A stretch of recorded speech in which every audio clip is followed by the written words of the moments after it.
Hello, and thank you for stopping by. If you are a subscriber, welcome back. If you are not a subscriber, please hit that subscribe button so you can be notified when new videos arrive. I haven't been doing a lot of videos lately. I've kind of lost my feel for it, and I'm not really for sure exactly why. But I don't know exactly where to begin, really. The last month or so, I've had extreme kidney problems. I had several kidney stones taken out. I had a stent put up into my kidneys going into my bladder to help unblock one of the tubes that go to the bladder from the kidney.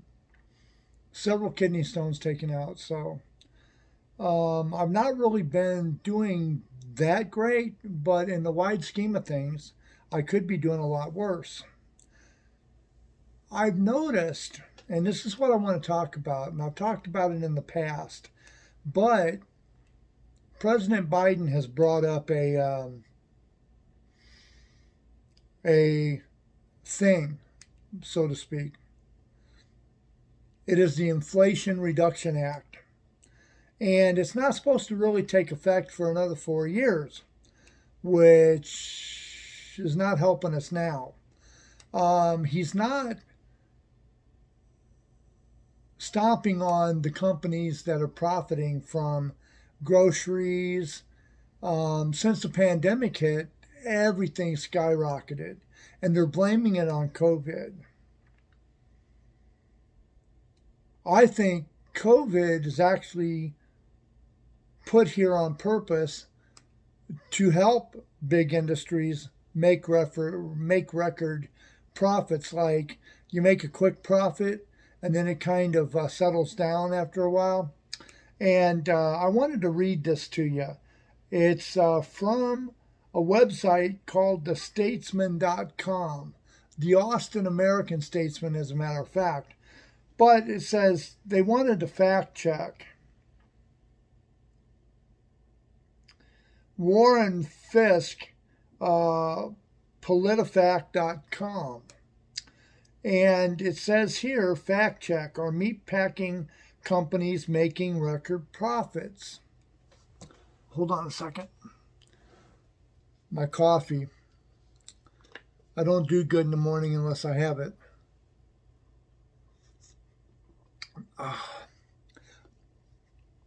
Representative Abigail Spanberger, Democrat for Virginia. The four big meat packers are raking in record profits. That's true. They are raking in record profits. Cattle companies or cattle ranchers that are raising cattle are taking their cattle to the processing plants. The processors are saying, we can only take this much. We can't take any more. We don't have the manpower because of the COVID. And I say that's a bunch of bullshit. Now, you're going to hear some choice language in this video. I don't care. I am frustrated and fed up and downright angry. And I'm going to speak as plain as I can. Now, I know my videos don't get much traction, and that's fine. I have about 67 subscribers, which I value every single one of you. Don't get me wrong. If I had a way to pay you a tip in appreciation for you being my subscribers, I would do that. I wouldn't pay you to subscribe, but you'd get something nice at Christmas. Yep. Anyway, Representative Abigail Spanberger, Democrat for Washington or Virginia, said the four big meat packers are raking in record profits. And this is why. Meat prices are soaring, and Representative Abigail Spanberger, Democrat from Virginia, wonders whether there's been collusion among the nation's largest meat packing corporations. Now, I'm going to pose something to you. I'm not going to get off into left field, and I'm not going to blame anybody, but I'm going to ask a question. Supposing Donald Trump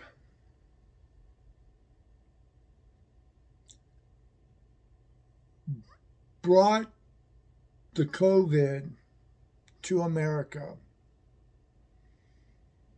to do a restructuring and to help his pals make a quick windfall, and it just got out of hand. Just suppose, whether you like Trump or don't like Trump, understand him or don't understand him, just step back for a minute and think about my question and ask yourselves, could it be possible? Now, there's several places that I've seen on TV that have done commercials, like Hy-Vee. There's a guy that's on a TV show called Yellowstone with Kevin Costner, and I really like that show. Can't wait to the next season. But he plays a rancher in that show, and on the commercial, he plays a rancher as well, and he says, out of 100 head of cattle, only 6 are good enough to have the Hy-Vee brand. Now, they're trying to push it off and say that cattle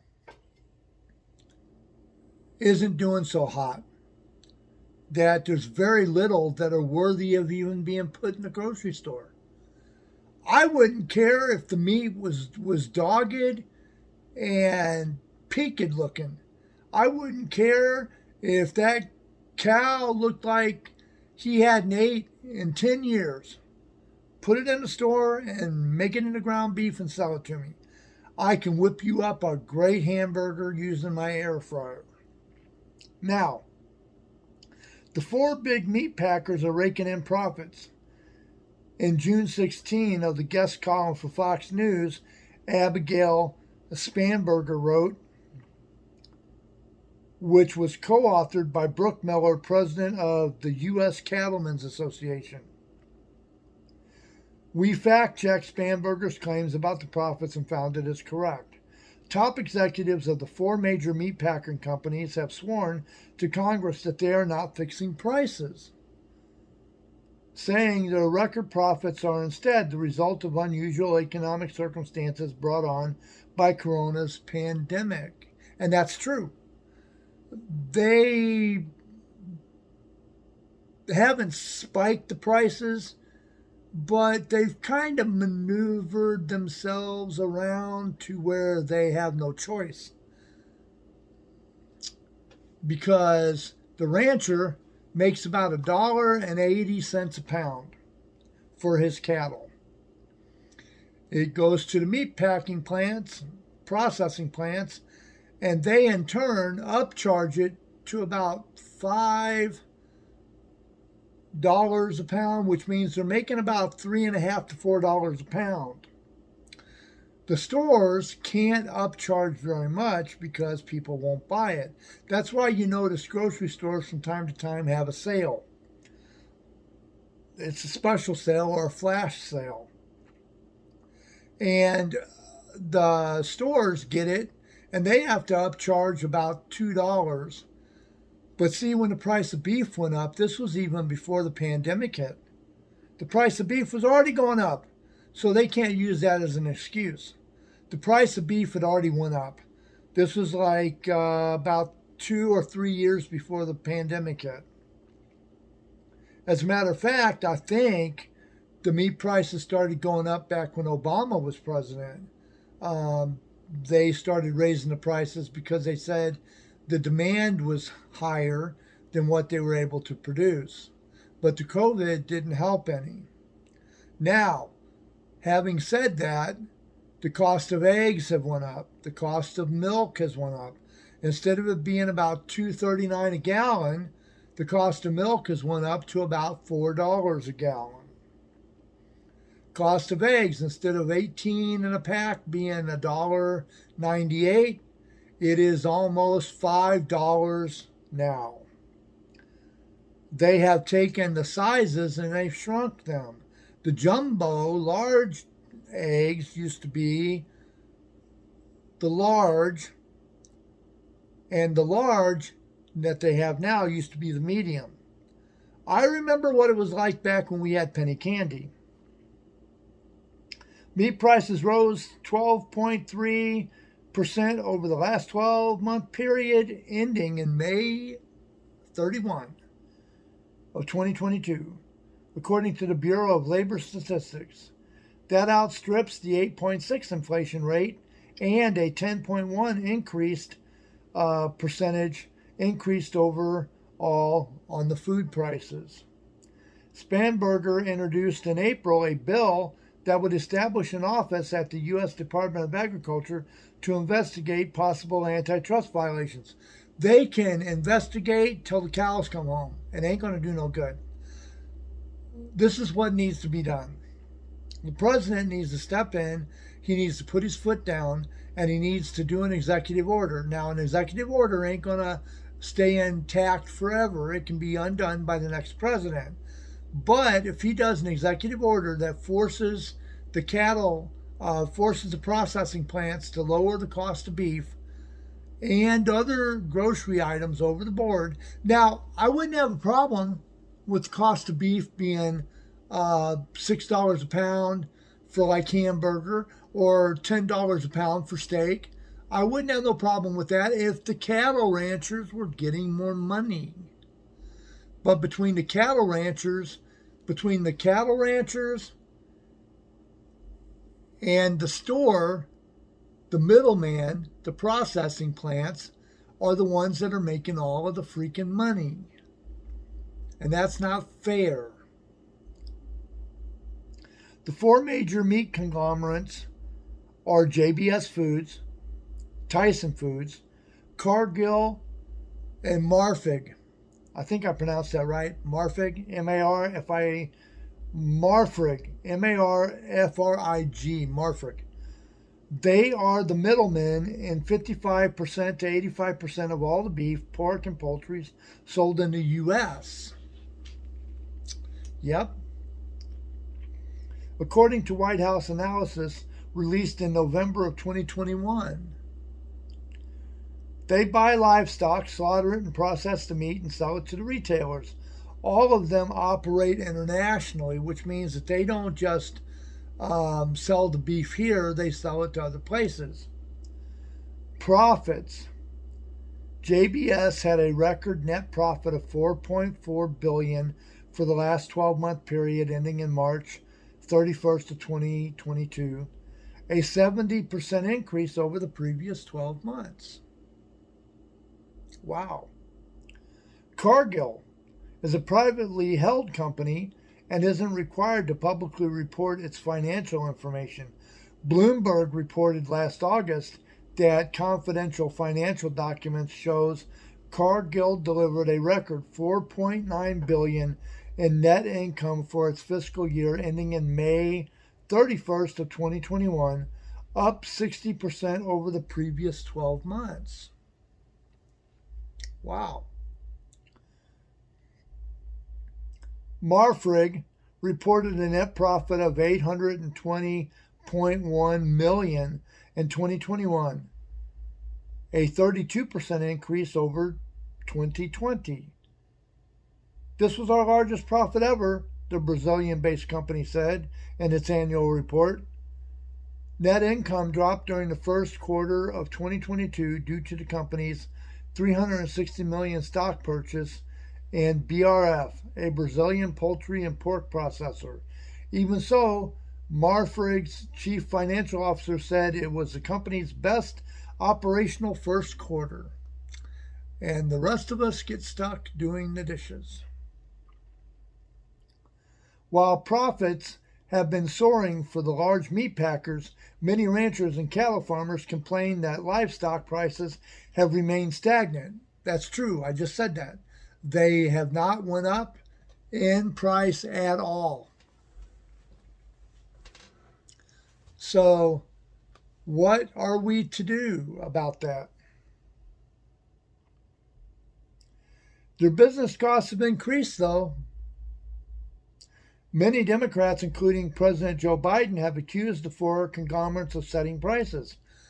He's accused them, but I ain't seen him do nothing. People talk about Donald Trump and how people wouldn't do anything because they were afraid of Donald Trump or they respected Donald Trump.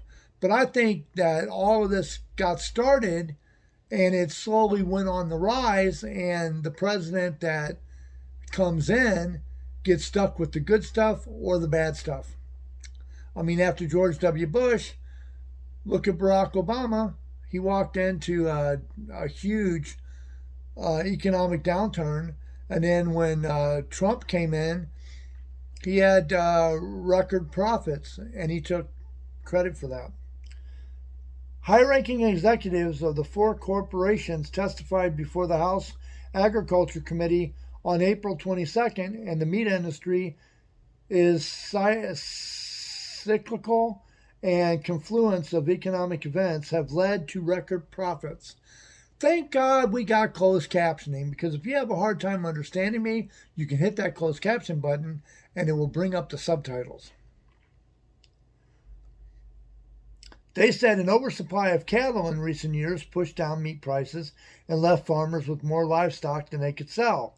At the same time, they said coronavirus outbreaks caused work disruptions at the processing plants. Now, I'm going to tell you, you have a shitload of immigrants that come to America from Mexico because they want to work.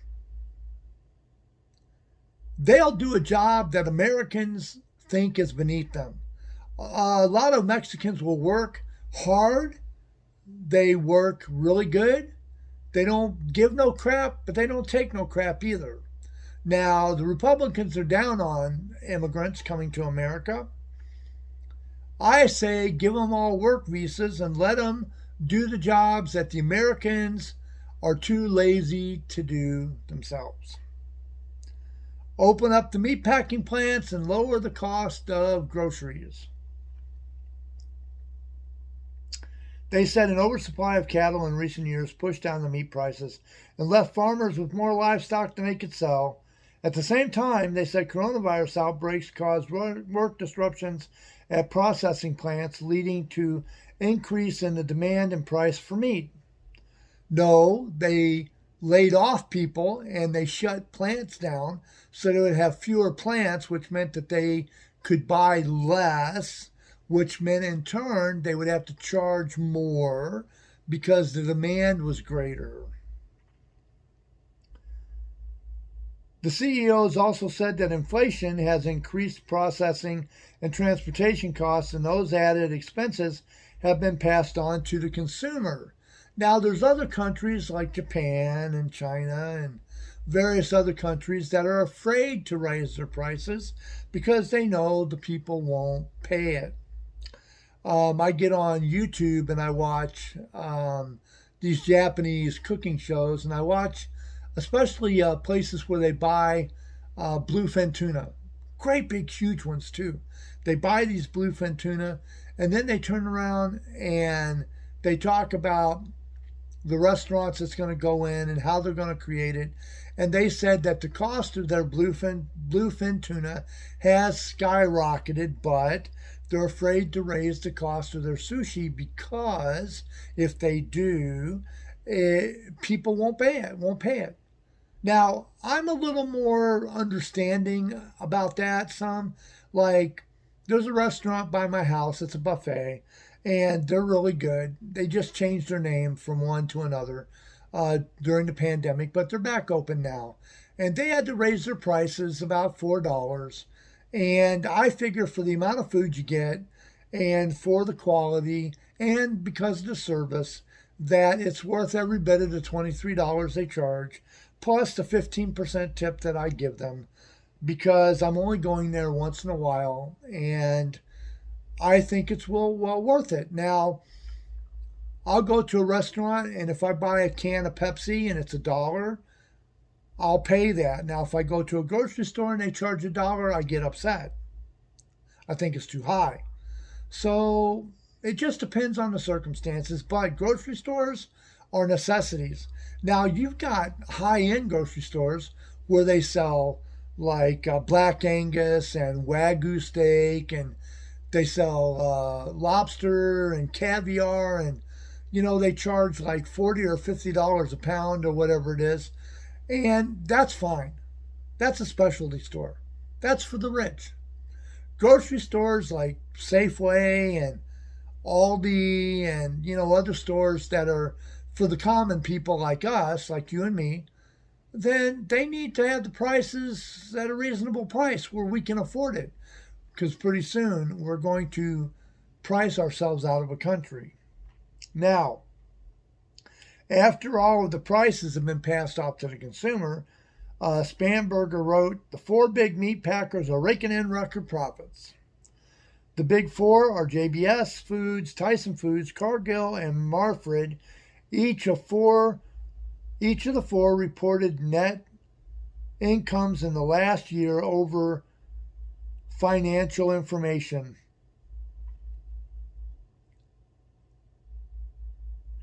Let's see, let me repeat that. Each of the four reported record net income, and each of the four reported net incomes in the latest year-over-year financial information. That's all they could find on this. We rate Spanberger's statement as true. That's what they said, that it is true. The sources that they use, Abigail Spanberger and Brooke Miller, fewer meat packers threaten our national security, June 16th of 2022. Email from Libby Wyatt, press secretary for Spanberger, and the list goes on. And I will write that in the description so you can read all these sources that this has, and you can look it up yourself. What do you think? Do you care? Is it bothering you? Or are you okay with the way things are? Maybe you're making comfortable money and you can afford to buy a steak for $50. If you can, more power to you. Enjoy it. As long as it's got good marbling, enjoy that steak to its fullest. If you want a glass of champagne or red wine or whatever you're having with your dinner, even if it's a glass of water, enjoy your dinner. If you work hard, you deserve it. There's those of us that really can't, and we're the ones that are hurting. So, I'm going to let you go on this note. Remember to make tomorrow better than yesterday by doing the very best you can today. If you like my videos, give them a big old thumbs up and hit the subscribe button so you can be notified when new videos arrive. And I do plan on bringing newer videos. I'm trying to get them down a little bit, but this one's about 24 minutes long. If you bear with me, I hope you enjoyed it. If you want to put a comment downstairs in the comments, please do that. Let everybody know what you think. Whether it's good or bad, as long as you're not harassing anybody, you can say whatever you want. If you have a way to fix this, give your ideas. If you're at your wit's end, put that in there too. Remember, you're loved no matter who you are or where you came from. Have a good afternoon, America, and all points beyond.